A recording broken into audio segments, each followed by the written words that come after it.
Shalom Bapak Ibu Saudara-saudari sekalian yang dikasihi Tuhan Yesus Kristus. Bagaimana kabarnya pada pagi hari ini? Baik ya, saya berdoa kita semua sekalian dimanapun kita berada, baik yang ada beberapa orang di tempat ini maupun yang di rumah masing-masing dalam keadaan baik dan sejahtera semuanya. Saya sangat senang sekali pagi hari ini, sangat excited bisa berjumpa kembali sekalipun masih melalui media online, tetapi saya berharap kita semua tidak kehilangan sukacita dan damai sejahtera yang diberikan oleh Tuhan dan khususnya antusias kita untuk beribadah pada pagi hari ini. Langsung saja judul khotbah saya pada pagi hari ini adalah warisan yang paling berharga. Sekali lagi judul khotbah saya pada pagi hari ini adalah warisan yang paling berharga.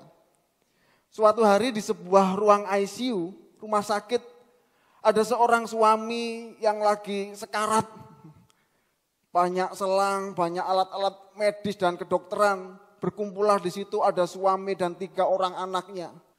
Tiba-tiba dalam detik-detik terakhir, berkatalah si ayah ini kepada anaknya yang pertama namanya Bagio. Bagio sambil tersengal-sengal nafasnya. Kamu mewarisi apartemen yang ada di Kuningan. Terus kepada anaknya yang kedua namanya Bobby. Bobby, kamu mewarisi perumahan yang ada di Kelapa Gading. Kepada anaknya yang ketiga si Betty, kamu mewarisi perkantoran yang ada di Sudirman Tower. Terus kepada istrinya yang dikasihinya dia bilang, istriku, aku sangat mengasihimu. Kalau begitu kamu mendapatkan 3 komplek perumahan mewah di Pondok Indah. Mendengar perkataan itu si suster yang mendengarkan sangat terkejut.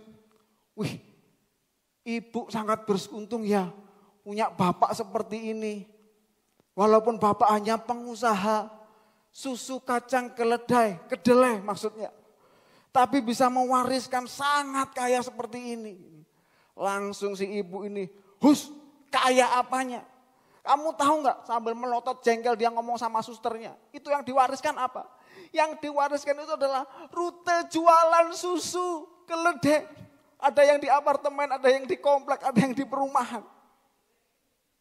Jadi Bapak Ibu Saudara sekalian yang dikasihi Tuhan Yesus.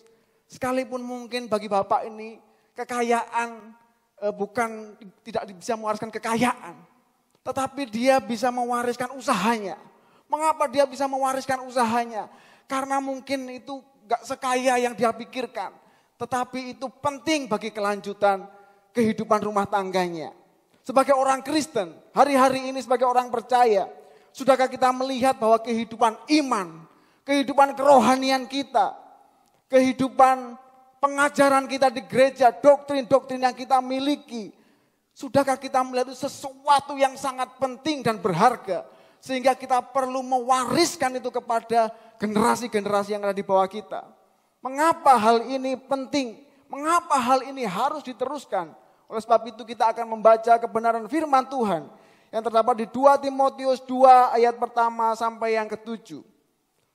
2 Timotius 2 ayat yang pertama sampai dengan yang ke-7. Di situ perikopnya adalah panggilan untuk ikut menderita. Saya akan membacakan, Bapak Ibu di rumah bisa membaca Alkitab sucinya masing-masing. Kita akan baca bersama-sama. 2 Timotius 2 ayat 1 sampai dengan yang ke-7. Sebab itu, hai anakku, jadilah kuat oleh kasih karunia dalam Kristus Yesus. Apa yang telah engkau dengar daripadaku di depan banyak saksi, percayakanlah itu kepada orang-orang yang dapat dipercayai, yang juga cakap mengajar orang lain. Ikutlah menderita sebagai seorang prajurit yang baik dari Kristus Yesus. Seorang prajurit yang sedang berjuang tidak memusingkan dirinya dengan soal-soal penghidupannya, supaya dengan demikian ia berkenan kepada komandannya. Seorang olahragawan hanya dapat memperoleh mahkota sebagai juara apabila ia bertanding menurut peraturan-peraturan olahraga. Seorang petani yang bekerja keras haruslah yang pertama menikmati hasil usahanya. Perhatikanlah apa yang kukatakan. Tuhan akan memberi kepada kamu pengertian dalam segala sesuatu. Ingatlah ini, Yesus Kristus yang telah bangkit dari antara orang mati, yang telah dilahirkan sebagai keturunan Daud, itulah yang kuberitakan dalam Injilku. Karena pemberitaan Injil inilah aku menderita, malah dibelenggu seperti seorang penjahat. Tetapi firman Allah tidak terbelenggu. Karena itu aku sabar menanggung semuanya itu bagi orang-orang pilihan Allah, supaya mereka juga mendapat keselamatan dalam Kristus Yesus dengan kemuliaan yang kekal. Benarlah perkataan ini, jika kita mati dengan Dia, kita pun akan hidup dengan Dia. Jika kita bertekun, kita pun akan mengikut memerintah dengan Dia. Jika kita menyangkal Dia, Dia pun akan menyangkal kita. Jika kita tidak setia, Dia tetap setia. Karena Dia tidak dapat menyangkal dirinya sendiri. Puji Tuhan. Dari pembacaan firman Tuhan hari ini, kita mendapatkan beberapa hal penting yang harus kita perhatikan sebagai orang percaya. Apa itu? Yang pertama adalah mengapa kita harus mewariskan tongkat estafet iman kita kepada generasi di bawah kita. Baik itu anak-anak rohani kita di gereja maupun anak-anak kita di rumah. Mewariskan tongkat estafet kehidupan iman, doktrin-doktrin dan pengajaran kekristenan adalah hal yang sangat penting dan merupakan suatu keharusan bagi setiap orang percaya. Mungkin gambaran ini akan kita bisa melihat betapa pentingnya. Kita akan melihat beberapa studi yang mengatakan pada tahun 1994, Brian Myers dalam sebuah artikelnya, hasil penelitian dan studinya mengatakan bahwa 85% dari semua orang Amerika yang telah memutuskan untuk menjadi pengikut Tuhan Yesus yang setia, ternyata mereka telah mengambil keputusan tersebut saat usia mereka di dalam rentang umur antara 4 hingga 14 tahun. 10 tahun kemudian, tahun 2004, Barna Group, ini terkenal kita tahu semuanya, dia mengeluarkan hasil studinya juga yang mengatakan bahwa 64% dari semua orang Amerika yang menyatakan dirinya sudah mengambil keputusan mengikuti Tuhan Yesus. Mereka mengambil keputusannya ternyata sebelum berusia 18 tahun. Jangan senang dulu.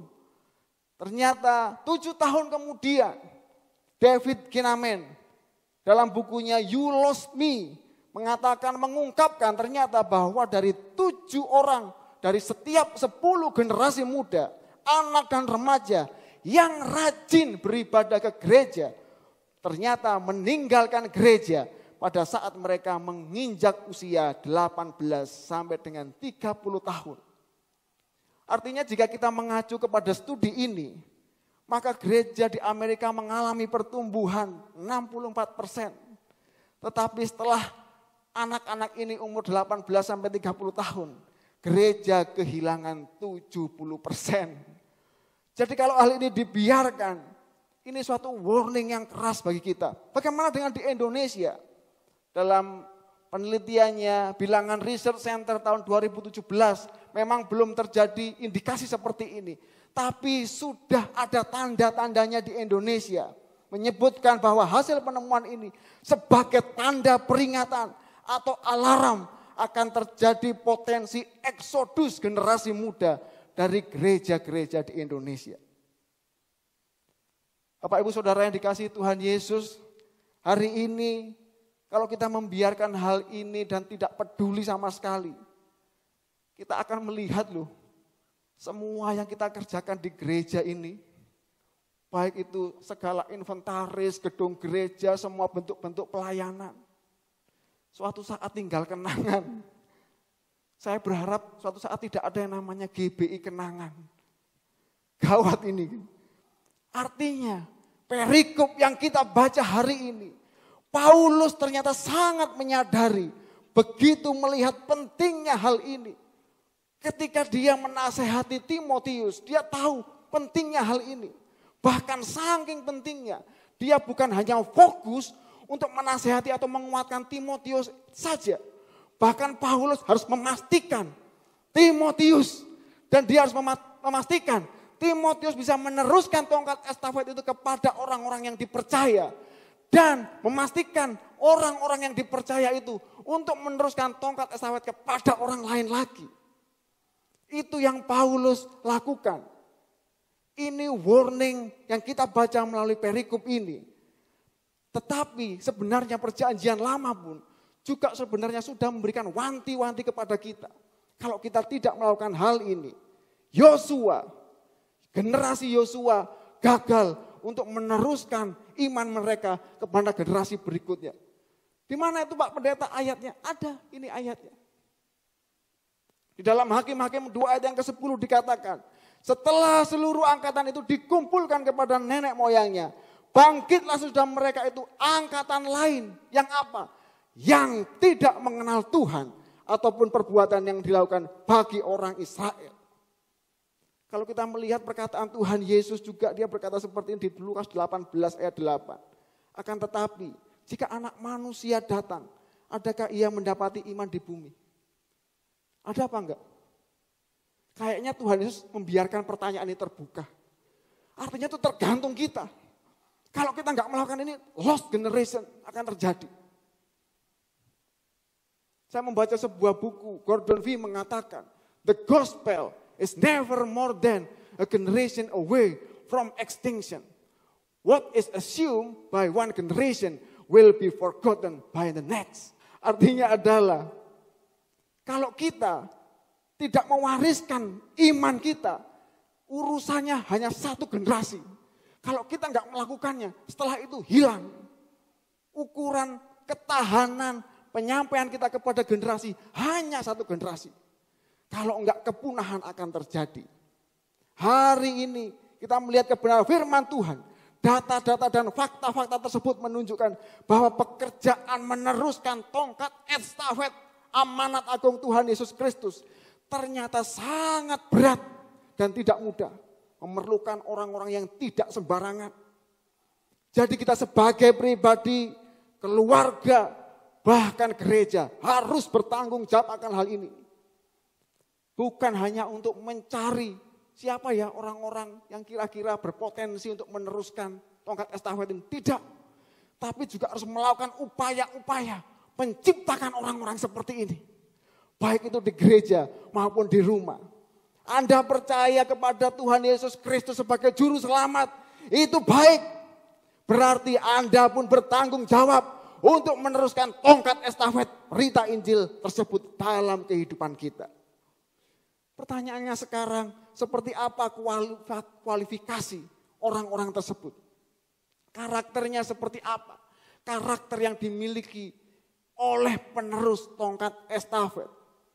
Perintah Paulus kepada Timotius untuk meneruskan tongkat estafet pelayanannya sebenarnya tidak terjadi ketika Timotius sambil enak-enakan atau lagi mapan usahanya atau lagi pelayannya baik-baik saja. Ketika Paulus menyuruh Timotius ini, keadaannya Timotius sangat sulit dan sangat berat. Dia mengalami begitu banyak macam kesulitan dan tantangan yang dihadapi Timotius. Berat, apa saja itu? Pertama dia pemalu. Ayat-ayat di situ tadi mengatakan dia mengalami kesukaran. Perikop sesudahnya dan sebelumnya menceritakan hal ini. Akan ada potensi penganiayaan. Ada guru-guru palsu. Keadaan jemaat di Efesus waktu itu lagi amburadul. Ada potensi kejahatan dan kemurtatan di pasal berikutnya yang akan dikatakan oleh Paulus. Jadi keadaannya Timotius ini enggak lagi enak. Justru lagi sulit, lagi susah, lagi berat sama Paulus. Wajib. Terus, maksudnya apa? Seolah-olah Paulus tuh ngomong sama Timotius gini, gak peduli. Seberapa berat yang kamu alami, seberapa berat persoalan yang sedang kamu hadapi, seberapa hebat pergumulan yang sedang menerpa hidup kamu. Sekali lagi ini harus kamu teruskan. Ini sangat-sangat penting dan very important. Gak peduli keadaan kamu. Kamu harus melakukan tongkat estafet ini. Intinya semua nasihat Paulus itu dapat dirangkum hanya dengan satu kalimat. Timotius, apapun keadaannya, kamu harus memiliki daya tahan dan ketabahan yang luar biasa. Karakter seperti apa? Daya tahan dan ketabahan seperti apa? kualifikasi yang ditentukan bagi penerus-penerus tongkat estafet ini. Dalam perikop yang kita baca tadi, Paulus memberikan 3 gambaran kepada Timotius. Yang pertama dia memberikan gambaran sebagai prajurit. Di 2 Timotius 2, 3, dan 4 dikatakan, ikutlah menderita sebagai seorang prajurit. Jadi kalau kita melihat di sini, sebenarnya karakter tentara di sini ini tidak berhubungan dengan keberanian atau kehebatannya di bertempur. Ya, kayak Rambo, bukan. Tapi Paulus sedang menceritakan karakter tentara dalam hal apa? Dalam hal kepatuhan dan kedisiplinan yang dimiliki. Jadi konteks yang kita baca ini, kalau zamannya Paulus ini Timotius ngerti banget, langsung tahu yang dimaksud itu kedisiplinan, ketaatan kepada komandan, dan tidak ada toleransi sedikit pun. Kenapa? Karena waktu itu tentara Romawi itu memiliki dominasi, kekuasaannya luar biasa. Jadi potensi pemberontakan di perbatasan itu sangat besar. Jadi kekaisaran Romawi harus ngirimin prajurit yang jauh. Kalau zaman sekarang tentara kan bisa dipantau pakai handphone, pakai drone, pakai radar. Zaman dulu nggak ada. Sekali perintah ke perbatasan sampai tuntas, sampai selesai. Jadi ini lebih tentara daripada tentara ini. Disiplinnya, ketaatannya sama komandan nggak perlu diragukan lagi. Bukan hanya sekedar militer. Dulu waktu saya pertama kali dilantik jadi pendeta, di sana ada peraturannya. Harus panggil komandan, katanya. Sampai ada yang mau pulang itu. Ini apa-apaan, jadi pendeta kayak militer, katanya. Saya baru sadar sekarang, nilai-nilai ini yang sedang ditanamkan. Pokoknya kita dikasih aturan dari pagi bangun jedul, saat mau tidur harus panggil komandan sama pemimpinnya. Siap komandan, siap komandan. Ada teman saya itu salah, melakukan kesalahan. Akhirnya dia dihukum di barisan, kamu keluar. Kamu tahu kesalahan? Tahu Pak. Siapa suruh bilang Pak? Komandan. Ya komandan. Kamu gini. Ngerti kamu? Ngerti Pak. Pak lagi. Komandan. Siap komandan. Kamu gini. Ngerti? Ngerti Pak. Pak lagi. Komandan. Sekarang bilang 10 kali komandan. Komandan.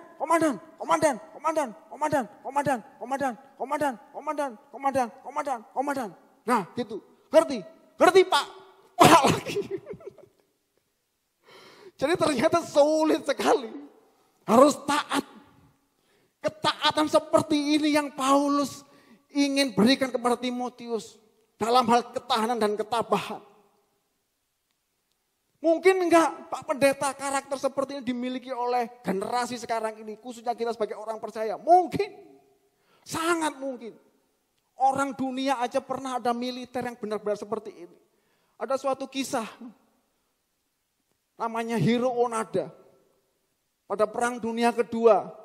Dia dikasihkan tugas untuk melakukan sabotase di pangkalan bandara di Filipina. Dia diterjunkan di sana. Komandannya bilang begini, kamu diem di sini. Lakukan sabotase. Komandannya bilang begini, apapun yang terjadi saya akan kembali untukmu. Tahu enggak?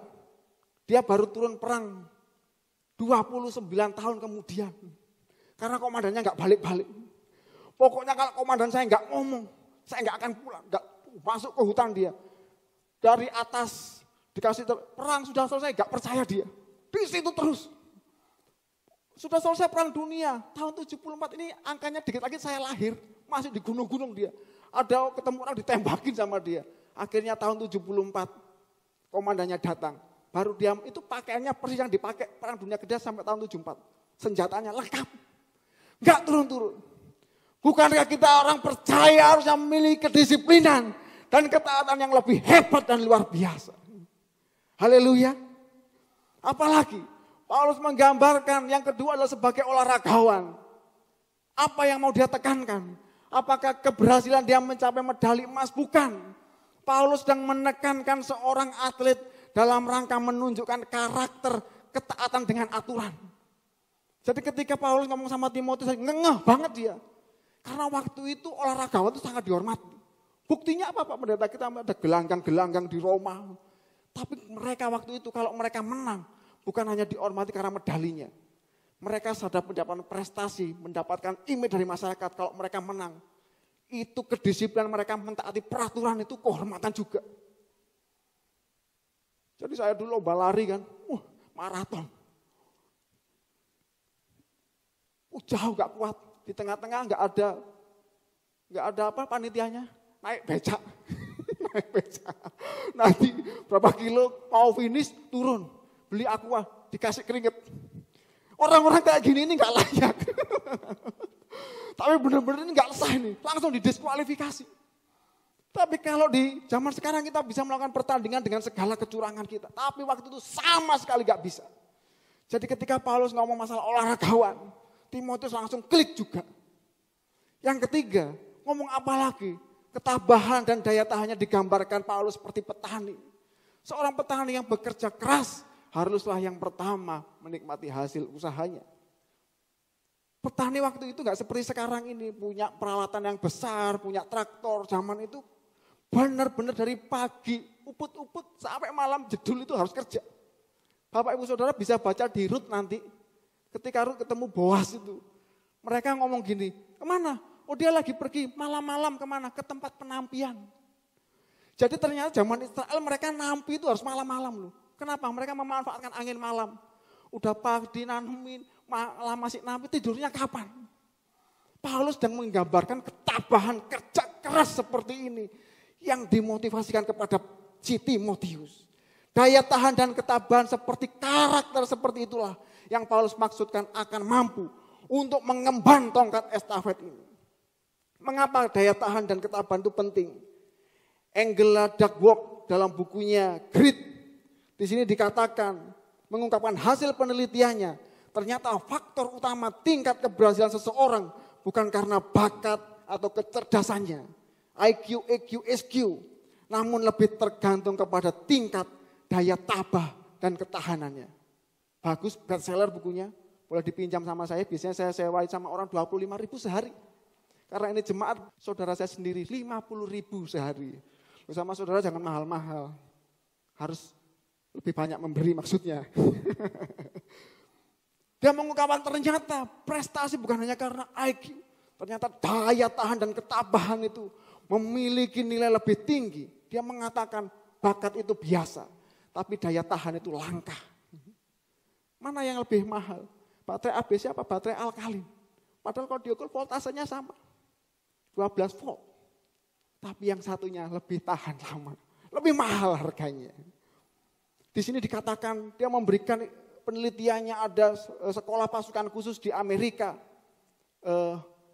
Dari 14.000 orang awal kali daftar. Seleksi tinggal 4.000, tinggal 2.500, tinggal 1.200. Akhirnya putus satu orang setiap 5 orang. Akhirnya tengah-tengah banyak yang keluar. Mereka akhirnya bikin analisa, bikin dugaan, dikelompok-kelompokkan. Mereka yang unggulan-unggulan ternyata hasil penelitiannya gagal total. Mereka beranggapan orang prestasinya yang unggulan itu mampu menyelesaikan. Ternyata enggak. Semuanya tergantung dari daya tahan dan ketabahan. Bapak Ibu Saudara sekalian, sebelum Angela Duckworth mempopulerkan daya tahan dan ketabahan, Alkitab kita melalui Timotius Paulus sudah memberikan daya tabah dan ketahanan yang luar biasa dalam kehidupan kita sebagai orang yang percaya. Pertanyaannya sekarang, bagaimana kita harus memiliki daya tahan dan ketabahan rohani?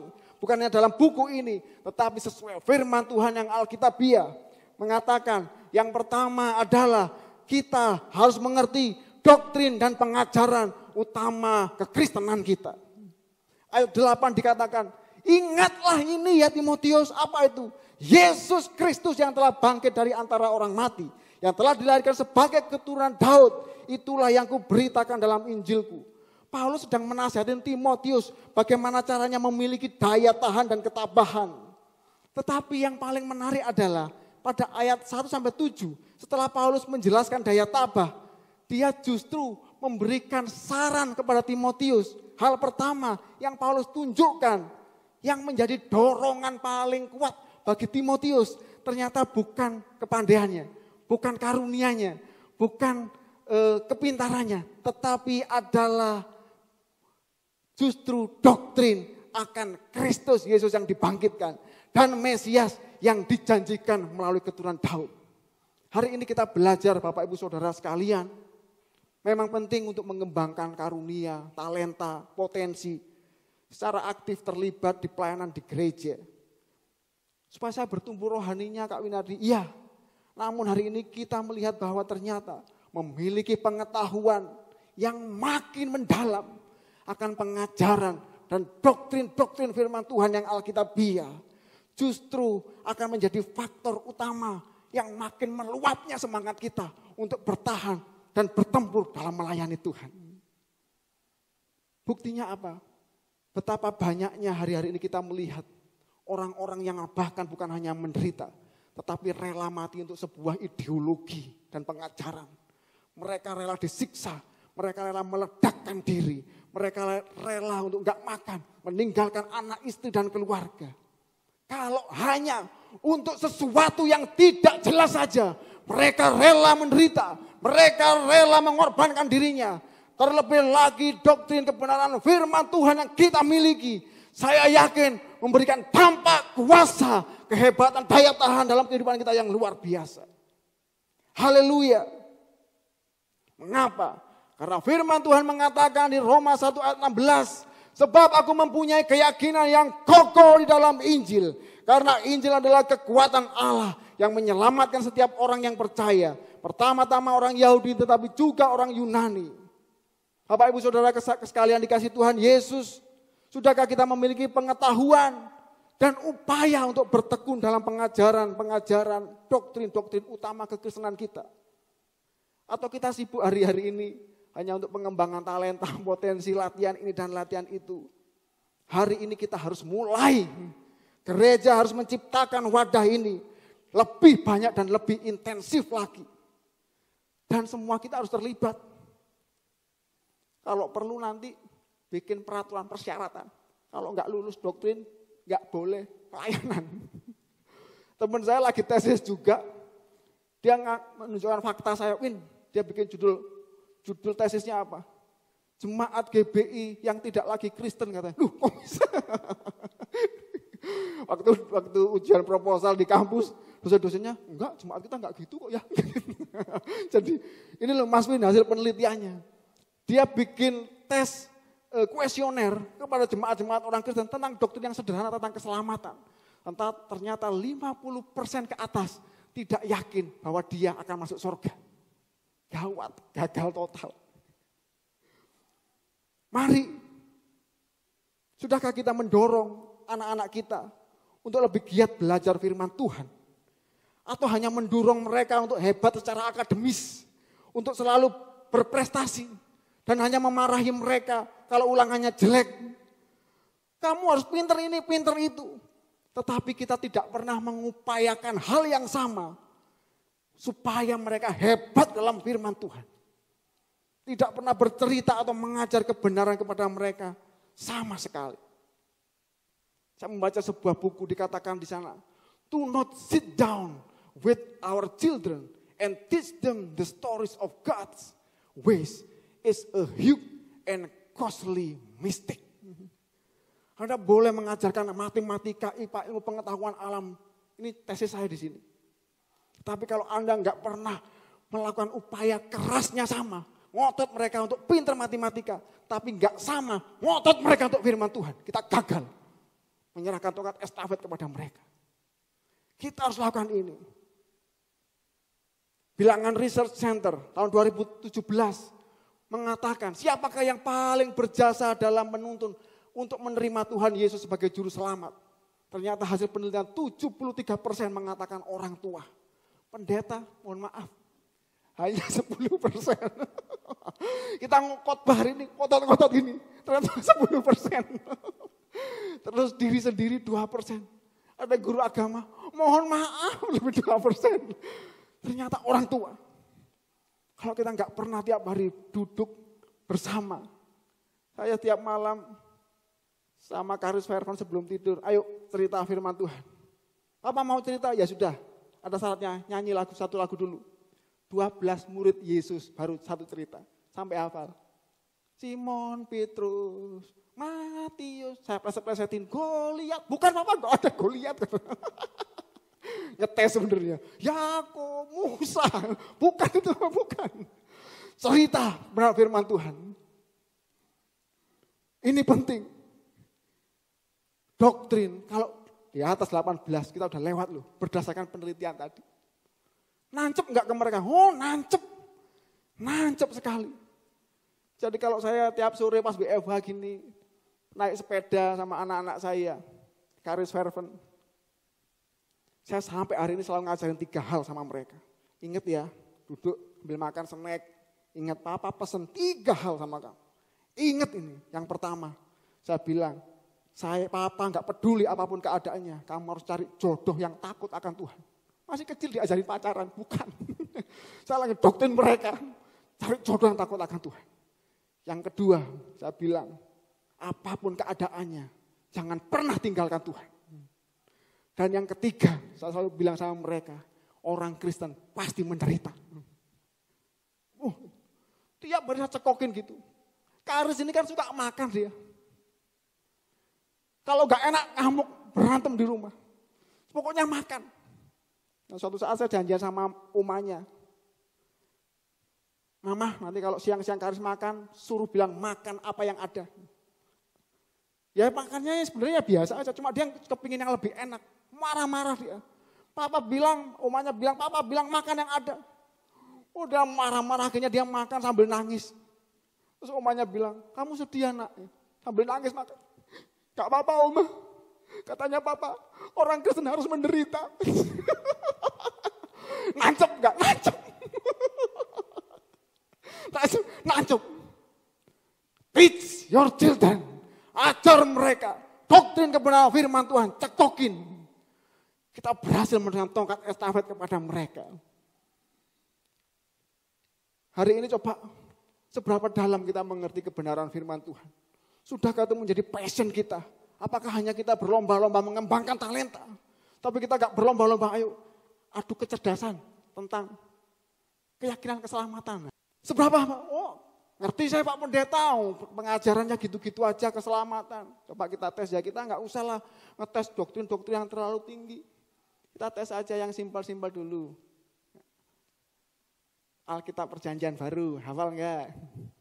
Matius, Markus, Lukas, Yohanes, Kisah Rasul, Roma, Korintus, Filipi, Kolose.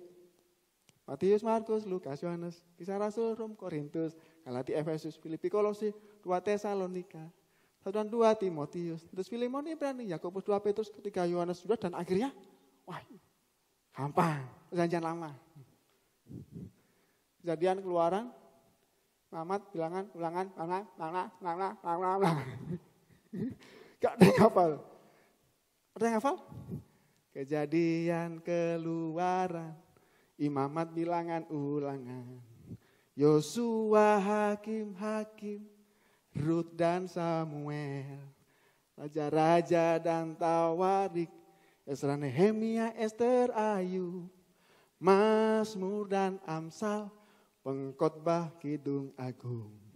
Yesaya, Yeremia, Ratapan, Yehezkiel, Daniel, Hosea, Joel, Amos, Obadya, Yunus, Mika, Nahum, Habakuk, Zefanya, Hagai, Zakaria, Maleaki.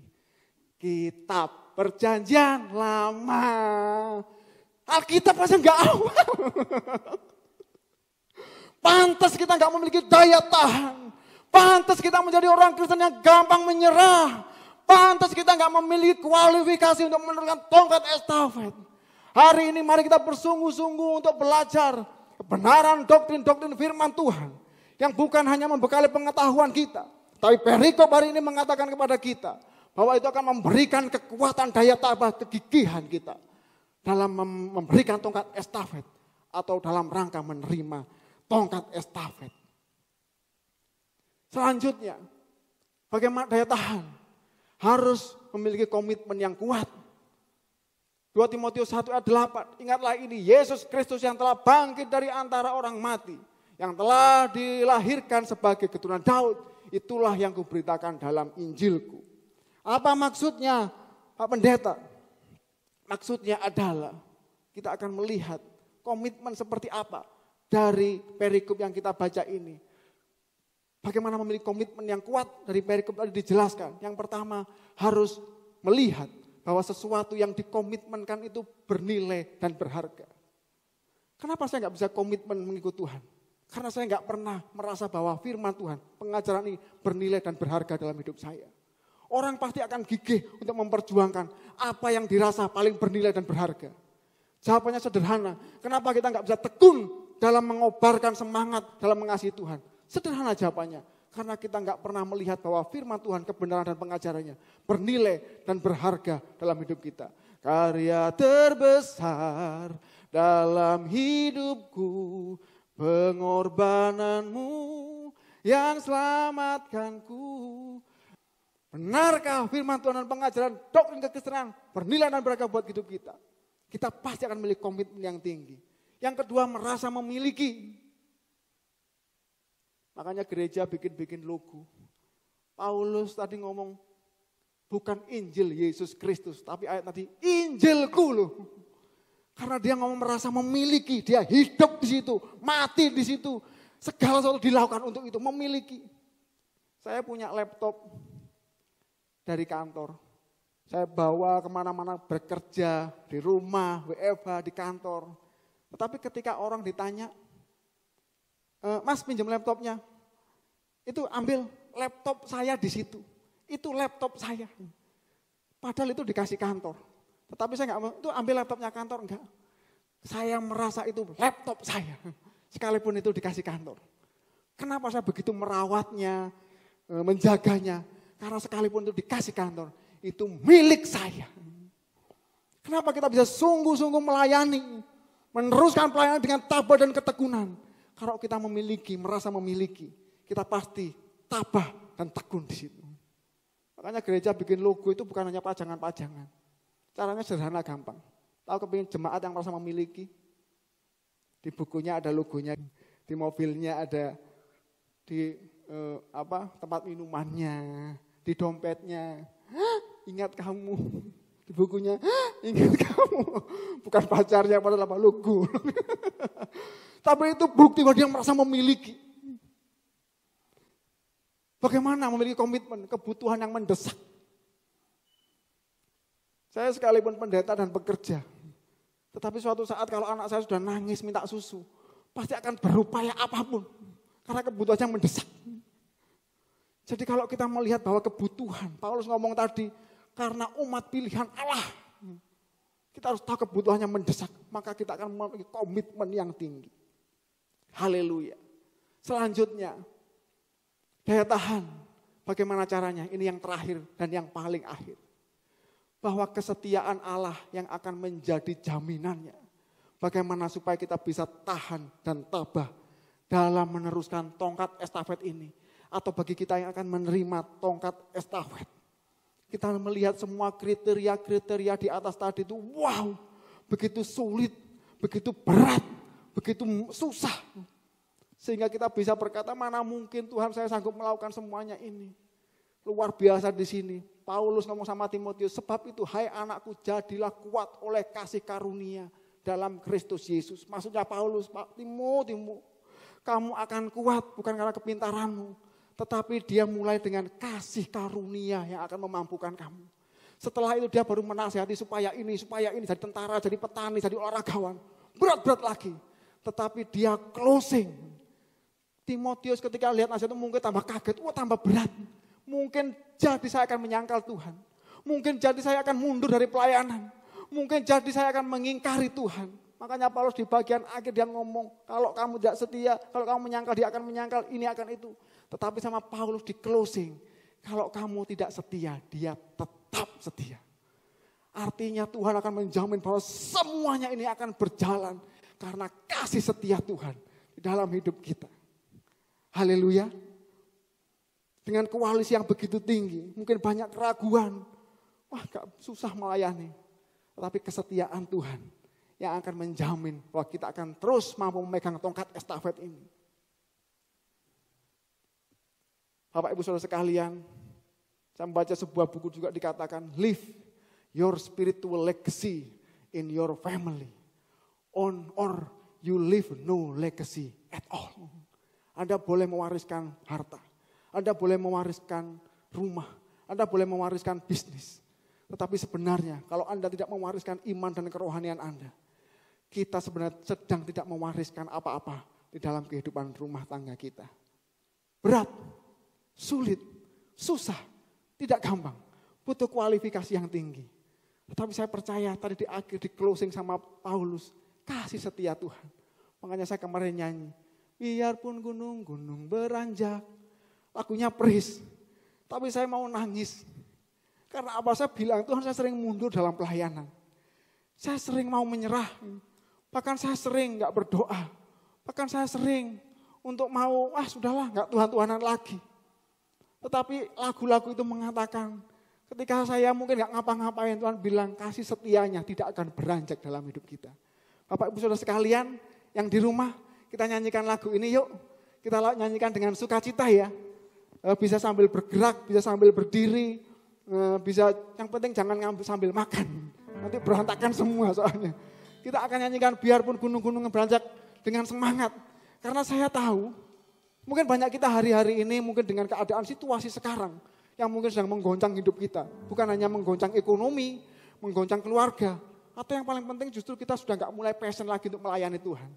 Mungkin kita gak punya gairah lagi untuk beribadah. Mungkin kita gak punya gairah lagi untuk membawa orang-orang ke dalam Tuhan.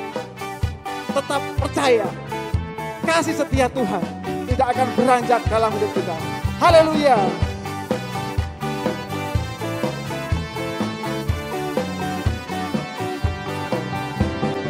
Biarpun gunung beranjak dan segala itu bergoyang. Apa? Namun kasih setiamu tak Akan beranjak dariku. Tak akan beranjak, tak akan bergoyang. Tak akan beranjak, tak akan bergoyang. Demikianlah firman Tuhan yang mengasihiku. Surgawi, kami mengucap syukur Tuhan hari ini. Pertama-tama Tuhan, kami mau datang kepadamu.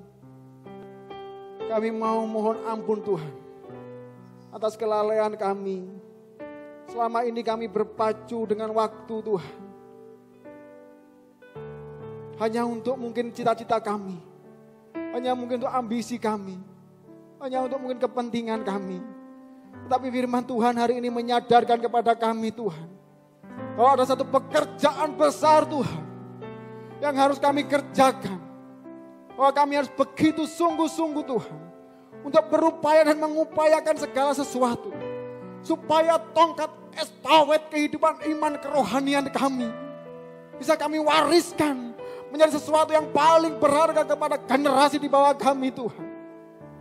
Kepada teman-teman kami, kepada adik-adik rohani kami, kepada rekan-rekan kami di gereja, kepada anak-anak kami di rumah, kepada istri kami, kepada kerabat kami.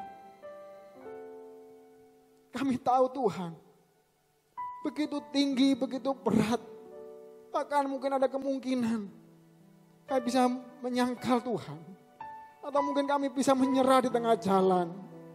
Tapi hari ini kami berdoa biarlah kasih karunia Tuhan melimpah atas kami. Kami berdoa Tuhan, teguhkanlah kasih setiamu Tuhan.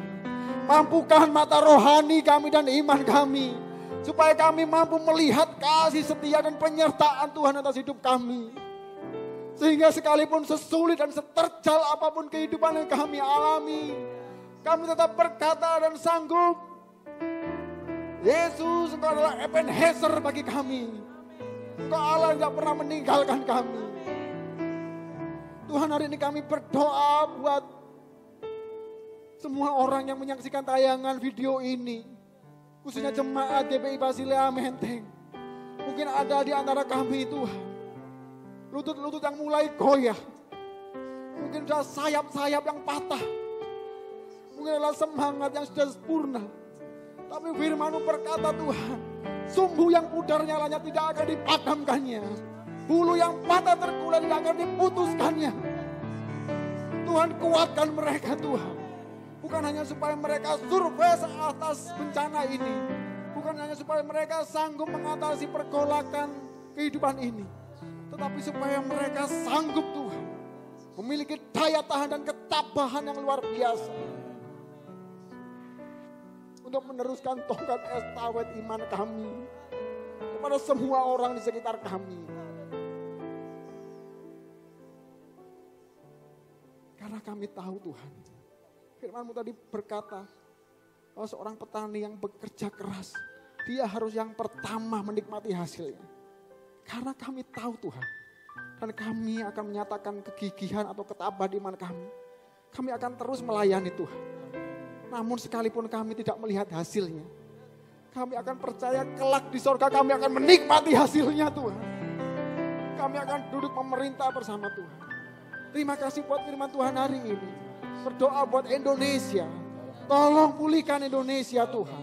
Melalui perkara ini, melalui bencana dan musibah ini. Kami berdoa nama Tuhan semakin nyata ditinggikan. Suara kebenaran firman Tuhan semakin dikumandangkan di mana-mana. Sehingga banyak lutut bertelut dan lidah mengaku bahwa Yesus Kristus adalah Tuhan dan Juru Selamat dan hidup. Kami berdoa buat presiden pemerintahan semua yang ada, tolong berkati. Kami berdoa buat gereja ini, seluruh aktivis, pelayan Tuhan, hamba-hamba Tuhan. Bahkan semua yang sudah terlibat pelayanan hari ini, Engkau tolong dan balas segala kebaikan mereka. Kami berdoa buat Ibu Gembala kami Tuhan. Biarlah kuasa kemuliaan, pengurapan yang baru daripada Tuhan selalu nyata dalam kehidupan.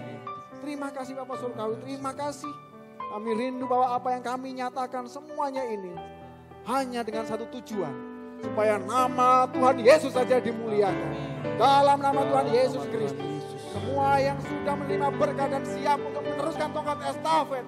Berkata bersama saya, haleluya. Amin. Tuhan Yesus memberkati kita semua.